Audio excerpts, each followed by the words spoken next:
kauza ya gaji wallahi ya gaji ko sa kai ya sai ya kai la ilaha illallah la wa ilaha duniya biyu wai Allah ki ga fara da kauza an gaba fa'ido akwai babban kyauta da za a bawa wani dan wasa babba a ciki da Allah a tsaya tsit za a bada kyauta mai mahimmanci ga wani babban player wai Allah sai ba a soja za a bada kyauta an tashi da Allah kowa ya zauna za a bada kyakkyawan kyauta ga wani dan wasa babban dan wasa za a masa kyauta wai Allah wai yanku لا إله إلا الله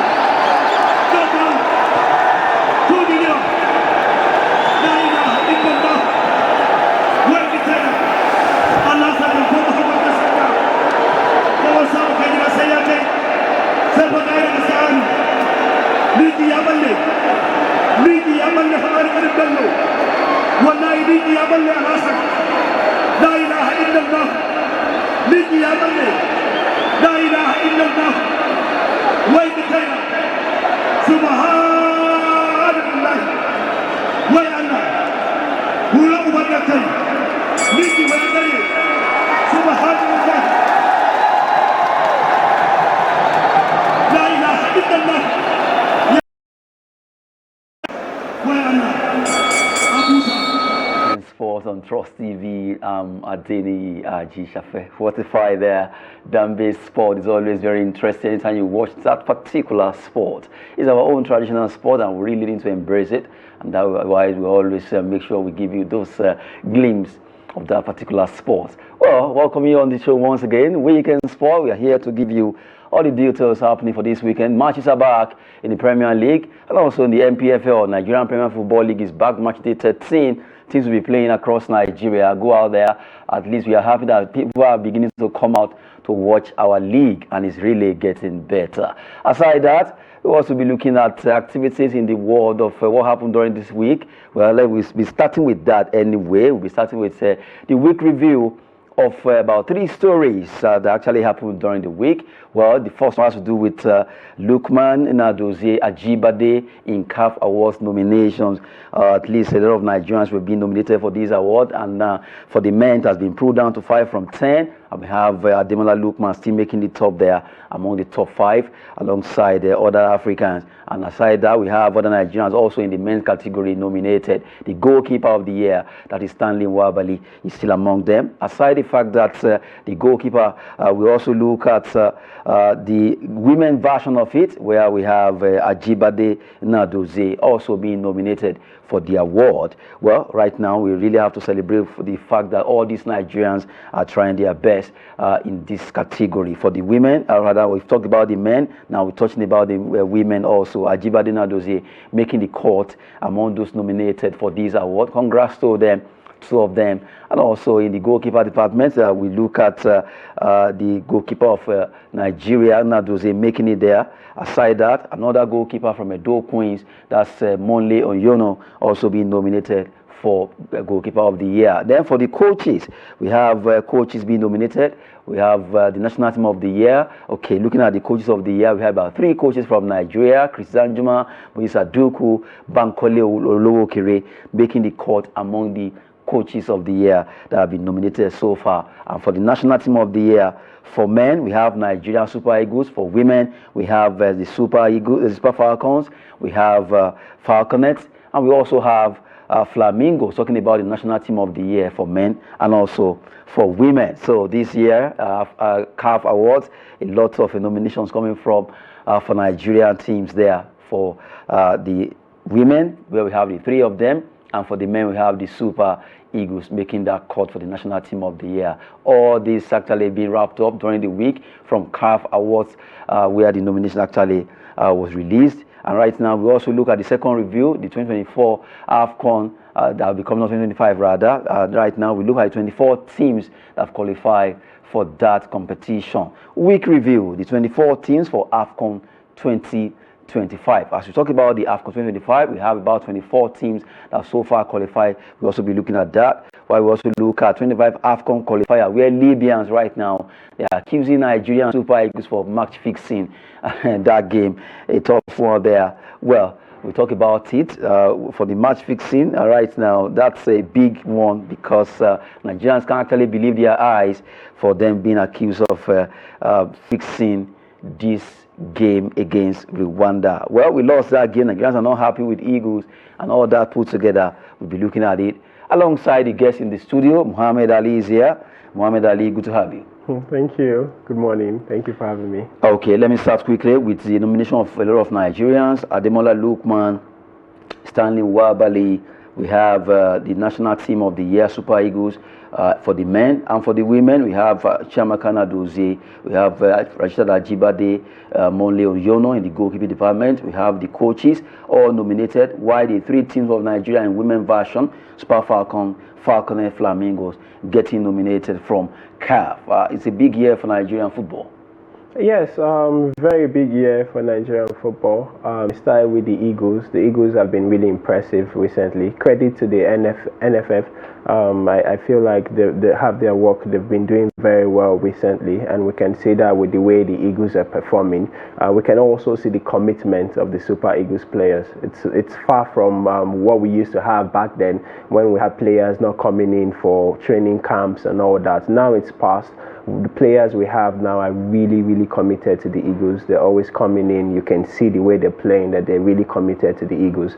And that just boils down to every team, all our teams, our under 20, our under 17, our Falconets. And that's why you can see that we're having all these nominations. It tells that we've had a good 2024, and 2025 will be better for us. Sure. At least from the nominations, we are very, very sure one of these awards will actually come to Nigeria. Oh yeah, definitely. Very, very, very sure. Aruna Lookman, Ademola Lookman. Sorry, I strongly believe he's going to be the African Player of the Year. No doubt in my mind. He has done very well last season. He should win it, definitely. Well, seriously, to cap it all, that will be the icing on the cake, back to back for Nigerians. It's been a very long time before we last saw CAF Player of the Year, and then Osimhen scooped it. And this time around, we have another Nigerian almost getting a shot at it. And really, the way it's going, Ademola should be able to get this done, and it's going to be back to back for the first time in the history of CAF Award. And Nigeria are really doing this, different players.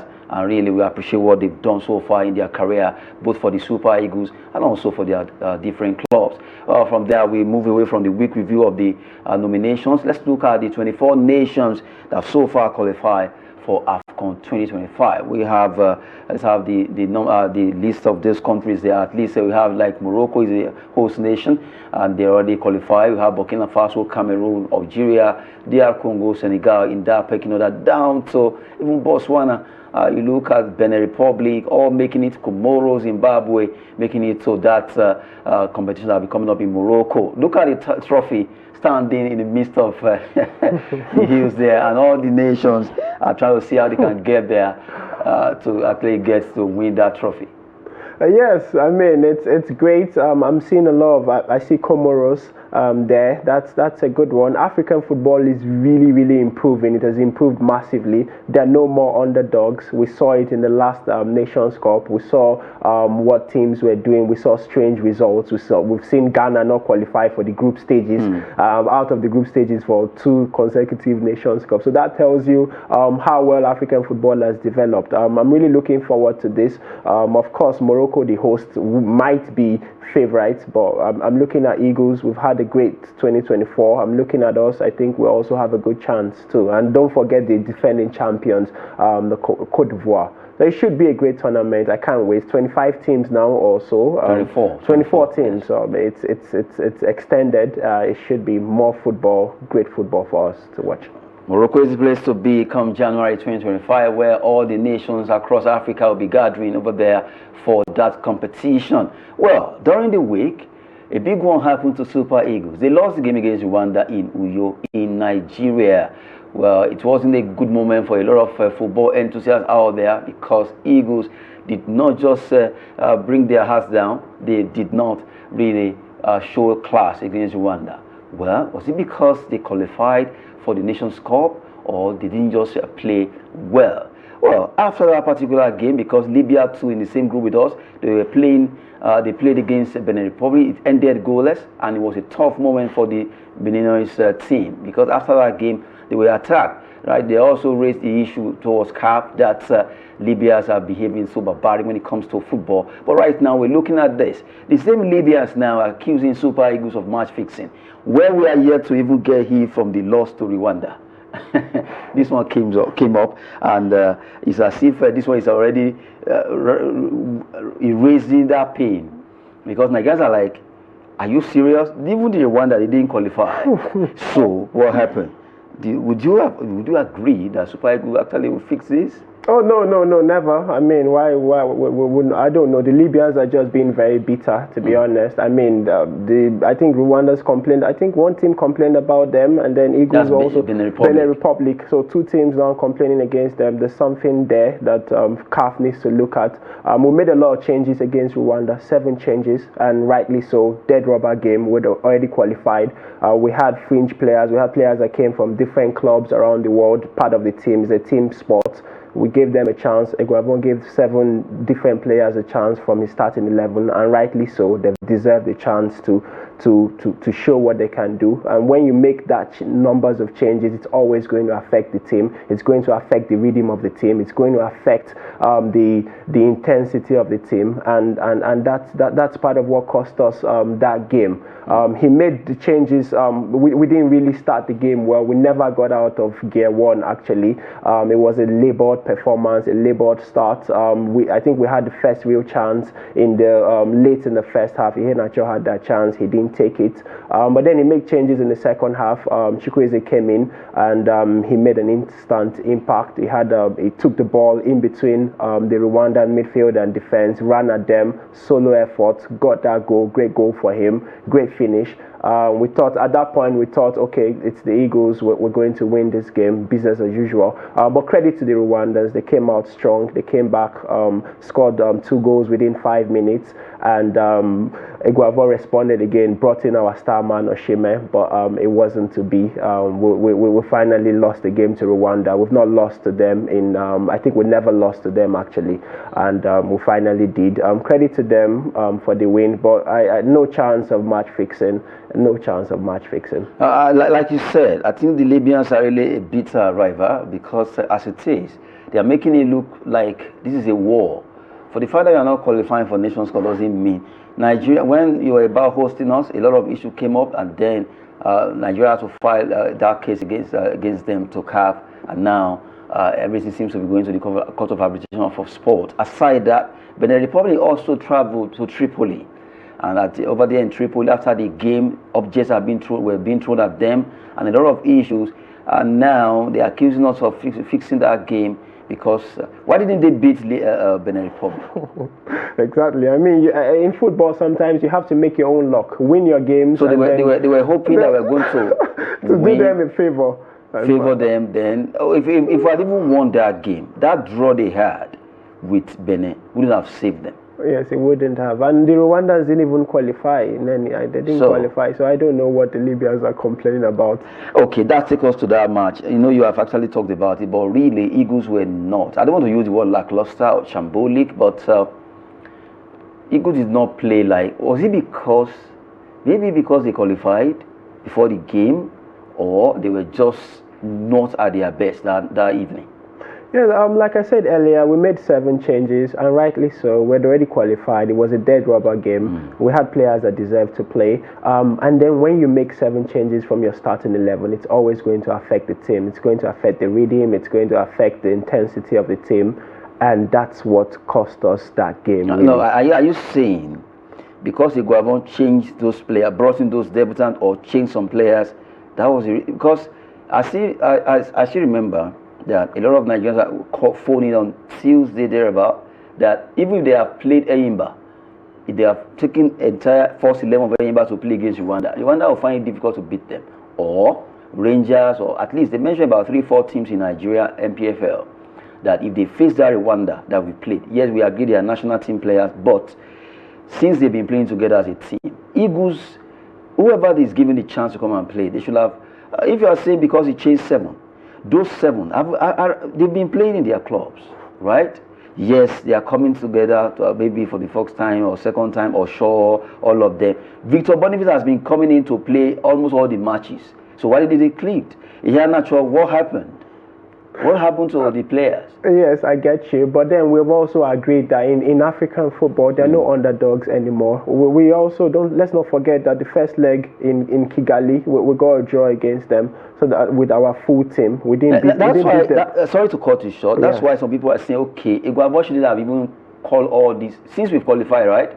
You should have, okay, maybe before this match, although it's going to be a 2-legged match anyway, so there was nowhere it could change the list. But it is high time.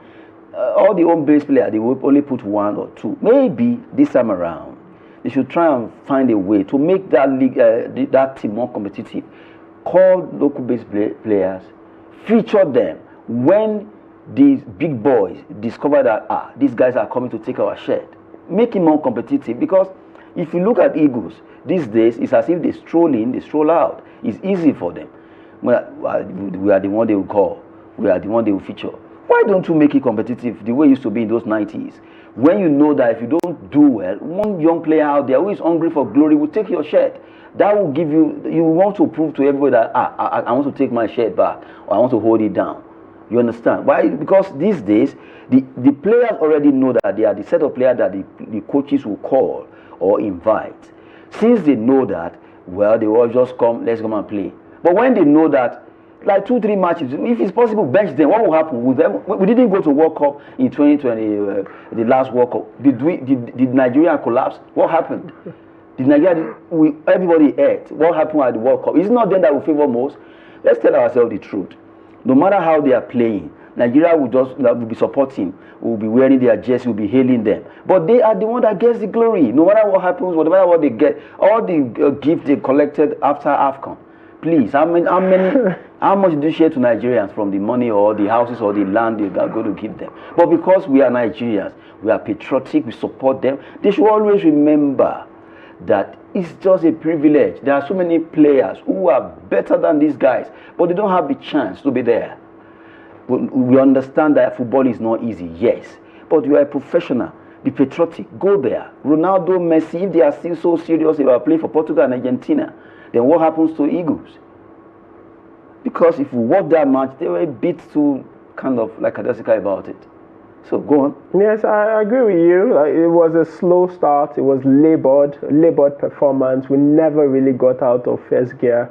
It was a poor performance by our high standard. Let's be fair. To be fair, Iguavo has come in and he's done very well. We're going to go through this group. We're qualifying for the Nations Cup. We're going to go unbeaten until we lost our game at home to Rwanda. So to be fair to the boys, I feel like they've done very well. They've done okay.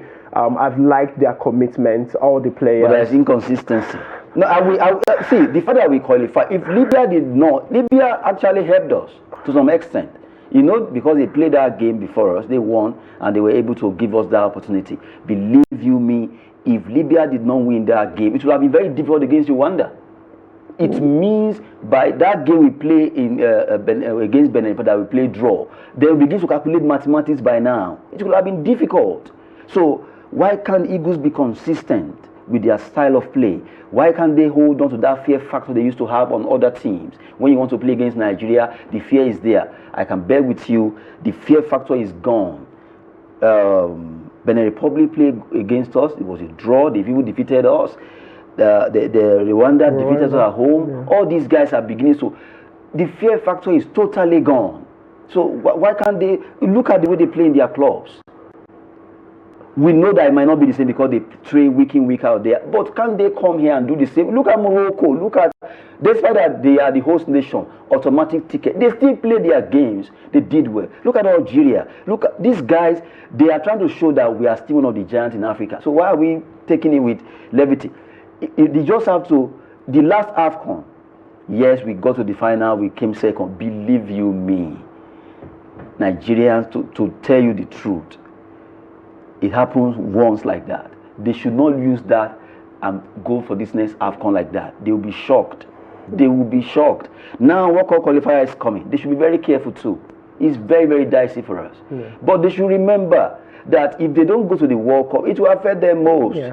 Right? Nigerians will not be happy, yes. The last one that we didn't go, everybody went home and eat their mullah there by no matter what happens. But the pain they will cause Nigerians, so they always remember that it's just a privilege. They should just try and make us happy. Come on, that's the only thing that unites us. I agree with you. I agree with you 100%. I agree with you. Anyway, we've been talking concerning, just reviewing the week about what happened. Nigeria, Rwanda, we lost that game, and then Libya came at us heavily. Well, talking with Muhammad Ali in the studio. Now, let's talk about a match that took place yesterday. FC Massa, well, we have all of them on the screen. They are a good one coming from our director there. And really, it's a big moment, reviewing the week together, having the 3-in-1. Right now, we just hope that it will get better with Nigerian football for Super Eagles. They just need to make us happy. Wrapping up there, let's talk about FC Massa defeating Edo Queens in that race for $350,000. If they had won that game, they could have come third in Africa, but now they are fourth best when it comes to women football. I'm talking about club side now. CAF Women Champions League, FC Massa really did well. Penalty shootout, they defeated Edo Queens 4-3, a very close call. Yeah, it's very close. Penalties, sometimes it could go either ways. Sad for our girls. That money would have meant a lot. It would have helped us. It would have helped them. But yeah, sad for them not to have won that game. Also sad. Edo Queens fought hard, but they could not salvage that win there. Well, right now they came to fourth. They lost to FC Massa of GD right now third. They won that $350,000. Now the final will be coming up today between Moroccan team Asfar and TP Mazembe, the team that bundled out Edo Queens there. Well, congrats to them. They came, they saw, they nearly conquered, at least coming fourth for their debut season in the CAF Women Champions League. Kudos to Edo Queens, and at least we appreciate them for what they did. Aside that, the draws for the 2025 AFCON, that's the 2024 women AFCON that will be coming up in Morocco, tagged Morocco 2024, was actually done yesterday, and we look at the teams that will be playing in different. We have three groups there: Group A, Group B, and Group C. Nigeria is in Group B. We have Group A: Morocco, the host nation, Zambia, Senegal, DR Congo. While Super Falcons of Nigeria, alongside Tunisia, Algeria, Botswana. Watch out for Botswana. They are really doing so well. They are meant to qualify. Group C, South Africa, Bayana, the Black Ladies of Ghana, and you have Mali and Tanzania. Well, as it is, these are the group. That's the group of the women African Cup of Nations that will be coming up in Morocco. And right now, Nigeria, Tunisia, Algeria, and Botswana. Yeah, really tough group, to be honest. when you have Algeria and Tunisia in a group, you know it's going to be difficult. And then, like this you is said, women football. Yes, and like you said, Botswana, their football is really improving. Their guys also, the men also qualified for the AFCON, I think. Yeah, so it's going to be a difficult group for us, but trust our girls to go through. Well, just to at least remind Nigerians out there, for 12 times of this competition, Nigeria will won it 9 times. But, that's a but, the fear factor is also wearing off. And then we also have issue of teams growing. They are really developing and they have closed the gap against Super Falcons. The way it is with the men, especially the women, have really done well, dominating Africa. For 9 times they won the WAFCON, as we call it. But right now, that fear factor is actually fading up, and they need to get their games together. Well, let's see what Coach Madugu will do as they will be playing against Tunisia, Algeria, and Botswana in their own Group B at the WAFCON that will be coming up in Morocco 2024. From there, let's quickly go on a short break. This break we have to do with Nigerian Premier Football League free kick takers. Let's look at those free kick takers so that for you to also see that our players in the NPFL are very good. Let's have it.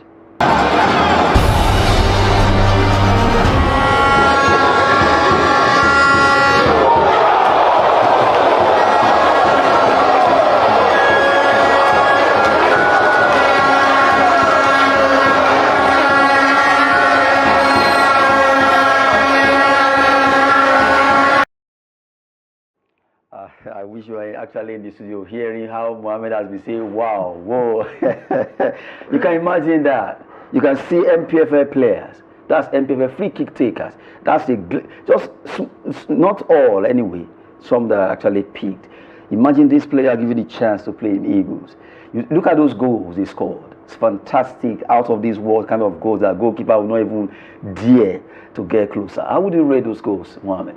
Great free kicks. Credit to Weekend Sports for showing us these clips. I honestly have not seen these free kicks. Really amazing. These are the kind of quality free kicks we see in the Premier League, we see in the La Liga, and to know that we have that in Nigerian Premier League is really good. So yeah, thank you for showing us this clip. I'm sure a lot of people have also been impressed by this. Seriously, here in the studio, we've been saying wow, wow, wow. So yes, you can imagine these players, the angles where they're placing those balls. Yes. There's no goalkeeper. Even if you bring out the best goalkeeper from the Premier League or La Liga, they could be beaten with this kind of free kick. Look at it. Before you blink, it's actually inside the net. Kabiru Balogun, Kabiru Abdullahi, all of them. Jerome, Adebayo, Rabiu Ali, all of them. You look at it, just take a look. These are Nigerian NPFL players for what they are doing. We just have to appreciate our own. Yes, the way you love those Chelsea and Arsenal of this world, looking at watching their highlights, we also need to promote our own. You can imagine our own highlights. Look at it. Fantastic goal scoring from Nigerian players in our own league there. And I love the fact that Nigerians are beginning to come out to watch these games and see that really our league is getting better. Look at the placing of that particular goal there. Well, big one coming from the NPFL, and that is a wonderful performance from all the free kick takers. You can imagine. Just have to appreciate them for what they are doing and what they've done so far. Now that takes us to the matches for this weekend. Big one coming up across Nigeria for the match day 13 of the NPFL, where we look at matches. Well, big one. There's going to be a derby in Jos, Plateau United, Nasarawa United, Rivers United, Abia Warriors, Shooting Stars, Bayelsa United, Niger Tornadoes, Ikorodu City, Lobby Stars versus Kano Pillars. What a game. Katsina United, Remo Stars, Heartland, Enugu Rangers, Battle of the Oriental Boys. You look at Benden Insurance with their coach, Monday Odigi, face Kwara United, Akwa United, El Kanemi Warriors. Well, for Eyimba Sunshine, that game has been postponed due to Eyimba's involvement in the CAF Confederation against Al-Masri that will be coming up on Wednesday. They have to really train ahead of this, and that's why they've been giving that particular game off. So Eyimba versus Sunshine will be coming up. But these are the matches for this weekend, match day 13. A big one, Plateau United, Nasarawa United. You expect a big derby coming up between the two from the North Central. Lobby Stars, Shuwe Guest Size, as they call them, against Misigida Boys, Kano Pillars, who are back home to play in Kano. But this weekend, they'll be going to play in Lafia, where they'll be facing Lobby Stars. For Rivers United, well, they face Abia Warriors, and you look at Benden Insurance. Their coach actually resigned yesterday. Benden Insurance Monday Odigi is off from that team. They face Kwara United at Samuel Ogunwudia Stadium in Benin City. Well, Economy Warriors over there in Maiduguri, well, versus Akwa United. These are the fixtures for this weekend, Mohammed. Yeah, the North Central derby, that's the one I'm really looking forward to. Okay, Plateau versus Nasarawa United. Plateau versus Nasarawa should be a great game. And also the Lobby Star game, Lobby Star versus I think what they're playing. Kano Pillars, yes. I'm also looking forward to that game. The NPLF is really big now. I really like the followership. I like the way people are coming out to follow it. It's great, really. Yeah, seriously, we just have to continue to promote our own. No matter how it is, I noticed that people are beginning to fall in love with NPFL again. People are beginning to come out. You look at all the stadia getting filled to the brim, and you look at the performance of this. The referees are trying to get it right, and it's getting far better than the way it used to be when it comes to NPFL. And home must win mentality is going off. Yes, it's getting better. Go out there, do your thing. You can win away. You can win at home. If you are not careful, you blink, you lose, and that's it, the way it's going in the NPFL. And we continue to promote our league. You just saw there the clip of that free kick takers. We look at the goalkeeper. Maybe once again, later, maybe subsequent edition, we pick the goalkeepers. We also look at defenders, look at strikers, and all that for what they are doing. Even the coaches, they are also doing wonderfully well. To let you know, we have a lot of ex-Eagles players in the league right now. Monica is there, Finidi George is there, Amoka Mokachi is there, top coaches, is Fidelis Ilechuku, Ogumodede. All of them are trying their best to see how they can win trophy this season. Looking at the NPFL match day 13. Look at the Kano Pillars fan zone. The stadium filled up, 50,000 capacity stadium, filled to the brim last weekend when they played their game against Atlant, and they actually played 2-2 draw in that game. Atlant showed their class, and the fans supported them at that stadium for the fact that they all came out to welcome them back to Sani Abacha Stadium in Kano, and the same way it is in different locations across Nigeria. And we appreciate the fact that it's getting better when it comes to the NPFL. We have to appreciate what they are doing, and really kudos to the organizers of the NPFL, at least branding it in a very better way, and really it's getting more TV friendly kind of league, and we hope for the best across all the 20 teams where they actually apply their trade in the NPFL. We continue to sell our own. The way the English Premier League of this world, La Liga, so dear to us, and we embrace it so much fullness. We can also begin to love ours. Ours is ours. Begins to at least let's celebrate them. Wear their jersey, go out there. Plateau United, Nasarawa United, big one, New York Stadium this weekend on Sunday, 4 p.m. Big match coming up there in all those games for this weekend. Not forgetting Niger Tornadoes also will be playing, and they also hopeful to win. Kwara United, all of them. You look at the postponed match there. Eyimba Sunshine Stars have been postponed. Eyimba playing against Al Masry in CAF Confederation, and all these matches are slated for this weekend, Saturday and Sunday. Wishing the best teams to win there, and at least let them play their game well. And we hope for a very solid officiating from all the referees that will be referring games for this weekend. Like we said earlier, let the best team win.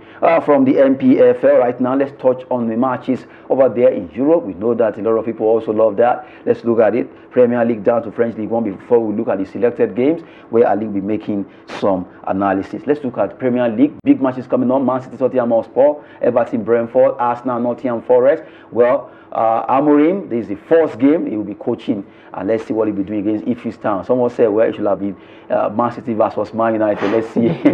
Welcome with fire for fire, or Man City Liverpool, or Man United Liverpool. But let him start with a very soft one. Ipswich Town, they face Man United. Bournemouth, Brighton, Chelsea, Leicester, the blue colors. Let's see what happens there. And then in La Liga, match will be up for grabs there in La Liga. Valencia, Real Betis, Osasuna, Villarreal, Leganes, Real Madrid. You look at Madrid rather. You have Barcelona away to Celta de Vigo, while Girona against Espanyol in those matches for this match day 14. Let's go straight to Germany, where German Bundesliga for this weekend. Bayern Leverkusen, Heidenheim, Borussia Dortmund, Freiburg, Mönchengladbach, St. Pauli, Werder Bremen, Eintracht Frankfurt, Wolfsburg, Union Berlin, straight down to Italia Serie A, where Napoli will be facing Roma. AC Milan will be playing against Juventus. Big match coming up. Torino, Monza, and you know that they have a new coach that actually taking over. They'll be facing Cagliari. Vieira is back, and he's the coach of Genoa alongside Balotelli as a player. French League 1, Nantes, Le Havre there. That's Moses Simon Pla is through with Nantes. OGC Nice, Strasbourg, Lyonnais, Reims, and Lyon versus Olympique Marseille. But right now, let's look at the selected tough matches. We have just 3 for you. Manchester City versus Tottenham Hotspur, AC Milan, Juventus, Napoli, Roma. Mohammed, this is where you dwell. I'll start with City versus Tottenham. Guardiola just signed a new deal, so his spirits should be high.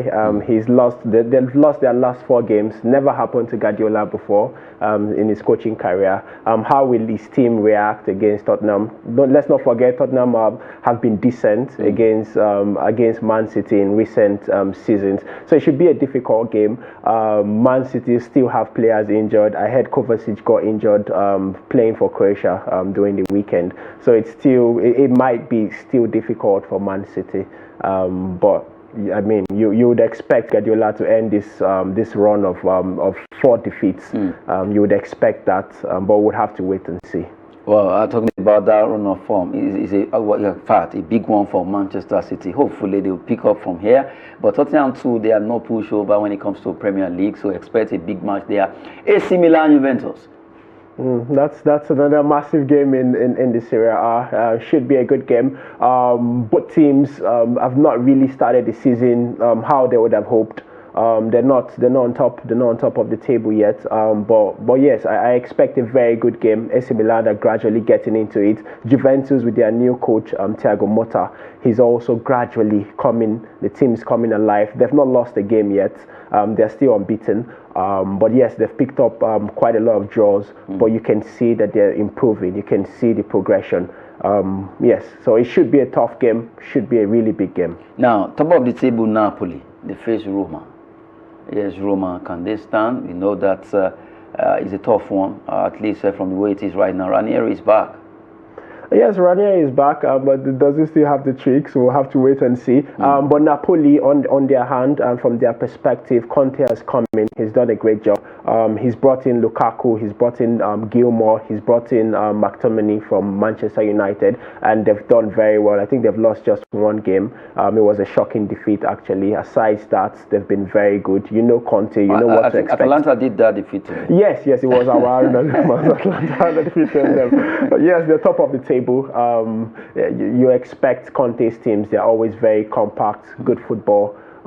It should be a good game too. Okay, if you had to predict for these 3 games now, Man City, Tottenham Hotspur should be what? Really difficult one to pick. I'll go with City. They have to end this 4 games without a win. 4 games. I just hope it's not going to be 5th loss. That would be really bad. Seems anyway, maybe they've gotten their acts together again. The injury that actually affected them to some extent, but Man City are always bulking when it comes to player rotation. They have enough players who are good to go for like 5-3 rounds of play. Well, since you are a bit scary for Man City, Tottenham Hotspur, you are not too sure, but you are a bit going for Man City, right? AC Milan, Juventus. I'll go with Juve. I've been really impressed by the work Thiago Motta has done since it's coming. They've not lost a game, and they've been really solid. I'll go with Juve to win this game. Okay, by what margin? 1-0, tight game, not a lot of goals. Okay, Napoli-Roma. Yes, Lukaku expected to score what? Oh yes, Napoli. I'll go with Napoli. Conte has been really impressive since he's joined Napoli. Lukaku has also paid the fate Conte has placed in him. Conte likes to work with Lukaku, takes him almost everywhere he goes. I'll go with Napoli. I think they're solid. I think they should win. Well, looking at the fact that they'll be playing at the city of Naples, I expect that boisterous atmosphere coming from Napoli fans to support their team against US Roma. We look at those selected games, and Mohamed couldn't just pick his best because all the teams seems to be 50-50. Big one there on the show, Weekend Sport. We've been giving you all those razzmatazz when it comes to sports presentation and also analysis coming from Mohamed Ali. All right, now we go on a short break. By the time we come back, we touch on the NBA for those that love the slam and dunk sport of basketball. Let's go, guys. Let's go. Quick.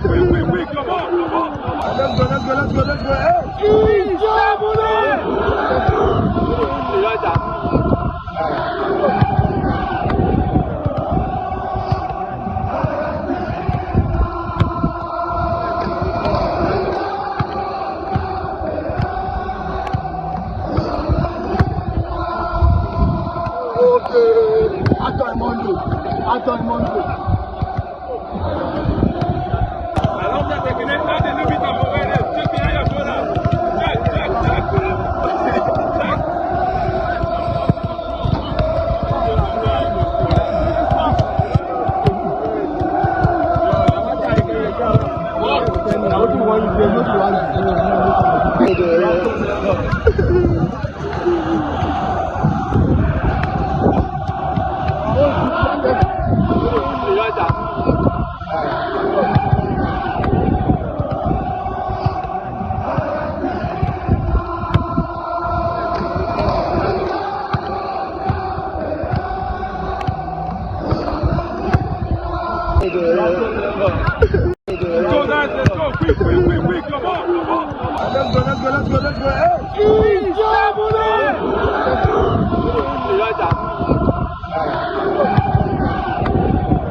go.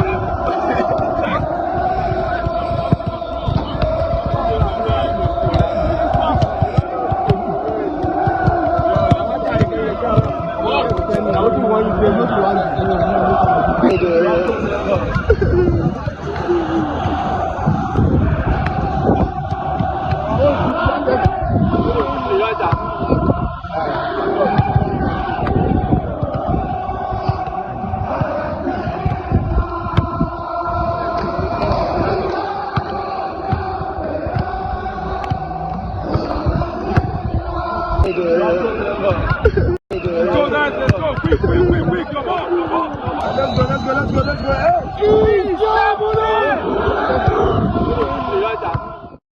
At least a good one there showcasing Enyimba International preparing ahead of their game against Al Masry in the CAF Confederation. Just have to at least have a glimpse of that game, rather their training, talking about Enyimba International. But right now, let's quickly dwell on NBA for basketball. Games were played earlier today.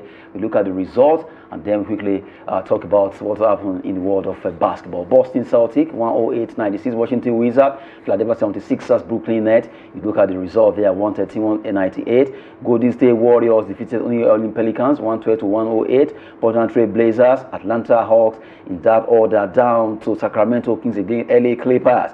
Denver Nuggets, they fought that they lost against Dallas Mavericks. Indiana Pacers, Milwaukee Bucks. They did well. Give it up to Antetokounmpo with those points that he scored. Has been superlative for that team. Chicago Bulls 136 against Atlanta Hawks, who scored 122. Well, as we look at that result, alongside our man in the studio, Sharif Awal is here. Let's talk basketball, Sharif. Yeah, thanks for having me again. Yes, you saw the result there, and I will start with Milwaukee Bucks. That man called Giannis Antetokounmpo has been a player for that team. Yeah, he's the best player, of course, in that team, and you definitely expect him to always bring up his A game. For the Milwaukee Bucks, I won't say they've really been doing so well this season. They've actually started a bit low, but I see them trying to catch up and gain their momentum back. Shout out and big ups Damian Lillard as well. He's trying to put on a good show for the team, but then they're still missing a piece in Chris Middleton, and he's injured. He has not even played a game in this season, so we look forward to having Chris Middleton back in that team. Of course, you have Giannis Antetokounmpo. He's playing like an MVP, at least for the last 2 to 3 games of them I've seen. So I expect the Milwaukee Bucks to bounce back and definitely be a championship contender when the time comes. Okay, now aside from Milwaukee Bucks, Los Angeles Lakers this season, at least to some extent, seems they've got their groove back at Anthony Davis. But I want to quickly point on father and son. The record they set, the LeBron James and his son, really, they've been able to at least spark up something for that call. Yeah, talking LeBron James and of course Bronny James. I think it's actually a good one. They are making history, but then if you ask me, I feel like Bronny James is not ready for the NBA right now. In my own opinion, I still believe or feel like he needed at least a year or 2 playing with the G League, and now it's a bit complicated for them because I feel it's a decision made more from the LeBron James side. I want to play with my son before I retire, because now he's playing with the Lakers and they are coming up with this plan where he plays with the South Bay Lakers, the G League team of the Los Angeles Lakers. He plays with them on road games. That means he's playing the NBA and still playing in the G League. So that's too much. Yeah, that is so much for him. Putting aside the media attention, the intensity, the pressure, the critics already just for being LeBron James. And they are rating him the way his father used to be. He used to play. So they expect so much from the young man. And come on, he's just coming into the league. Yeah, he's not LeBron. The 54 draft pick. I won't say he's like the worst prospect from the draft class, but I don't think he's ready for the NBA. But then he has his father. Can you think of a better mentor? So let's see what happens between them. But I think it's going to be a process. They need to give him time. He's slowly going to adjust to the whole situation. But then it comes with a lot being LeBron James' son. So let's see how it goes from this. Now, talking about the NBA, let's actually move away from LeBron and his son. Let's talk about Golden State Warriors quickly. Stephen Curry, fantastic player. You can't take anything away from him this season. He has also been superlative for that. Yeah, time and time again, we've always seen this man come and he repeats greatness. And right now they are playing like they want it all. They actually seem like they don't want another team to at all from the Western Conference. Yeah, from the Western Conference. And I saw from one of my sources, I think a few days ago, the NBA actually considering cancelling the conferences because they feel like the Western Conference has been so dominant of the league for like over 50 years now. Of course. And now they're thinking about, okay, should we cancel conferences or let it be. But then the WNBA are actually doing something like that where there are no conferences, so you get to see the best teams play in the finals. The conferences. But now when you do the conference, the eastern side of it, they are not coming up so much with that momentum compared to the West. And so for the West, these guys are dominating the league. I think the Lakers are also trying, coming number 2 in that league. For right now, I feel like when it comes to clinching the championship, you guys should look out for the Golden State Warriors. Well, as it is, the GSW are trying their best to see how they can hold on to it. And right now, let's touch on one particular player too who has been fantastic, Embiid. Embiid has been a player that when you watch him, you will fall in love with basketball. Yes, Embiid he's a legend. He's going to be a Hall of Famer in the coming years when he's done with the league and when he's done with his career. But recently, Embiid has not really been playing well. But then we'll actually factor injuries into it. He came back and then I think he had a problem with his knee or his ankle, one of two. So and then the team as a whole, they are having issues. They're having issues with team members and trying to fit. I think they have internal problems among players. So they have to figure out that and then figure out the team and moving forward. And they don't have. I think for now it's just Joel Embiid. They have Tyrese Maxey. They still need to figure out some other key role players and get them involved with the team. But for now, I think Joel Embiid has a lot to do. He's the leader of that team, so he has to really rally his troops and see how they can get it done. It's still too early in the league to call, but they are doing terribly. They are doing very terrible right now, and they need to step up.